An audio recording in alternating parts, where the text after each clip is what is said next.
Salam sejahtera untuk kita sekalian. Di kesempatan kali ini kami dari kelas sistematika mata kuliah etika seksual medis, kami akan mempresentasikan reproduksi pada pria, fungsi-fungsi serta orientasi seksualnya. Namun sebelum kita memulai kepada materi, kami akan memperkenalkan nama. Saya sendiri Ihsan Yusuf Purnama, dan ada rekannya saya juga Betsy Ivana Hiborang, dan rekan saya juga Rini Pipa. Baik, kami masuk pada materi.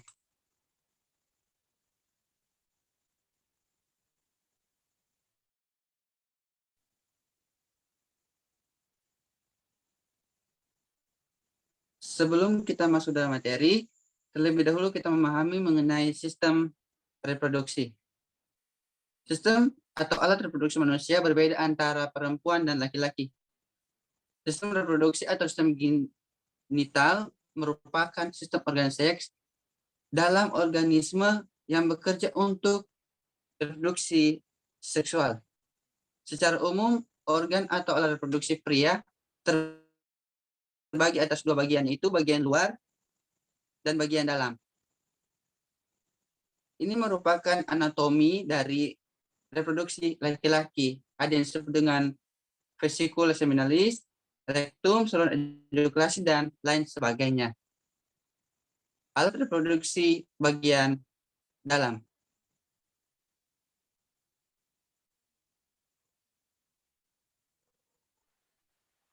Baik, sekarang kita akan masuk dalam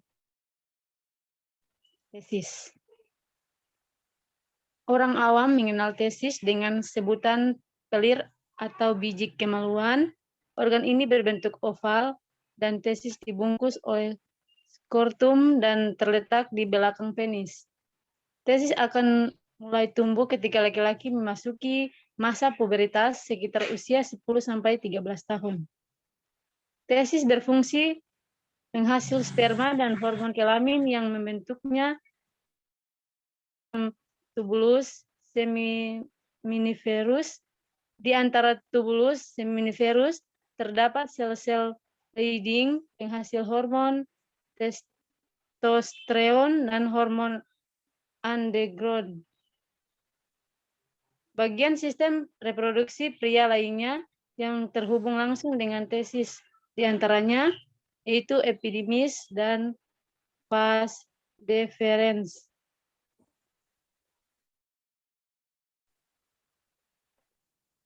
Kita masuk di saluran reproduksi. Saluran reproduksi pada pria terdiri atas ductus epididymis, ductus deferens atau saluran sperma, vesicula seminalis kantong sperma, dan ductus ejaculatorius saluran pemancaran. Epididymis adalah berfungsi sebagai tempat penyimpanan sementara sperma sampai sperma menjadi matang dan bergerak menuju vas deferens. Vas deferens adalah saluran sperma dari testis ke kantong sperma, berfungsi sebagai saluran tempat jalan sperma dari epididymis menuju kantong semen atau kantong mani atau vesicula seminalis. Saluran ejakulasi merupakan saluran pendek yang menghubungkan kantong semen dengan uretra. Berfungsi untuk mengeluarkan sperma agar masuk ke dalam uretra. Vesikulasi seminalis atau tempat penampung sperma. Vesikulasi seminalis atau kantung semen atau kantong mani merupakan kelenjar berlekuk yang terletak di belakang kantong kemih. Dinding vesikulasi seminalis menghasilkan zat makanan yang merupakan sumber makanan bagi sperma. Yang berikut, uretra merupakan saluran air reproduksi yang terdapat di dalam penis. Uretra merupakan saluran air reproduksi yang terdapat di dalam penis, berfungsi sebagai saluran kelamin yang berasal dari kantong semen, dan saluran untuk membuang urin dari kantong kemih. Yang berikut kelenjar prostat. Kelenjar prostat terletak di bawah kandung kemih dan mengelilingi saluran kemih atau uretra, yakni saluran tempat keluarnya urin dan sperma dari dalam tubuh. Fungsi utama prostat adalah menghasilkan cairan yang bercampur sperma yang diproduksi testis untuk proses ejakulasi. Kita masuk pada bagian yang kedua adalah reproduksi bagian luar. Bagian pertama adalah penis. Penis dari bahasa Latin artinya ekor. Akar katanya sama dengan palus yang berarti ekor. Adalah alat kelamin jantan. Di dalam penis terdapat uretra yang merupakan muara bagi saluran kencing dan saluran kelamin. Di samping itu, di dalam penis juga terdapat corpus cavernorum atau badan rongga. Fungsi penis secara biologis adalah sebagai alat pembuangan sisa, metabolisme berwujud cairan atau urinasi, dan sebagai alat bantu reproduksi. Secara umum, anatomi dari penis memiliki 3 bagian utama, yaitu akar atau redix, batang atau korpus, dan kepala atau glans. Bagian kedua adalah skrotum. Skrotum adalah kantung terdiri dari kulit dan otot yang membungkus testis atau buah sakat. Fungsi skrotum adalah untuk memberikan kepada testis suatu lingkungan yang memiliki suhu 1-8 lebih dingin dibandingkan temperatur rongga tubuh. Skrotum disusun oleh otot-otot sebagai berikut. Testis 2 buah, letaknya di kanan dan kiri dipisahkan oleh otot polos, penyusun sekat skrotum atau otot dartos.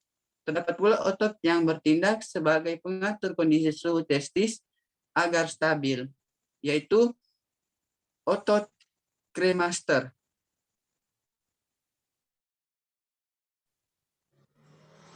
Berikut orientasi seksualnya.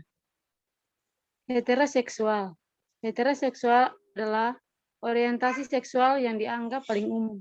Sebagai contoh, seorang pria tertarik pada seorang wanita dan sebaliknya. Yang berikut, biseksual. Biseksual adalah orientasi seksual yang menggambarkan ketertarikan seseorang terhadap 2 jenis kelamin atau lebih. Misalnya, seorang wanita tertarik secara seksual atau emosional pada pria sekaligus juga wanita. Homoseksual. Homoseksual adalah istilah yang mengacu pada individu yang memiliki ketertarikan seksual yang memiliki jenis kelamin sama. Misalnya, seorang pria tertarik kepada pria atau gay, atau seorang wanita tertarik kepada wanita atau lesbian. Panseksual adalah istilah yang menggambarkan individu yang tertarik secara seksual atau emosional kepada siapa saja. Seorang panseksual bisa tertarik pada wanita, pria, transgender, dan intersex. Terima kasih. Baik, demikian presentasi dari kami kelompok etika seksual medis, kelompok 3. Dan akhir dari kami, terima kasih. Shalom.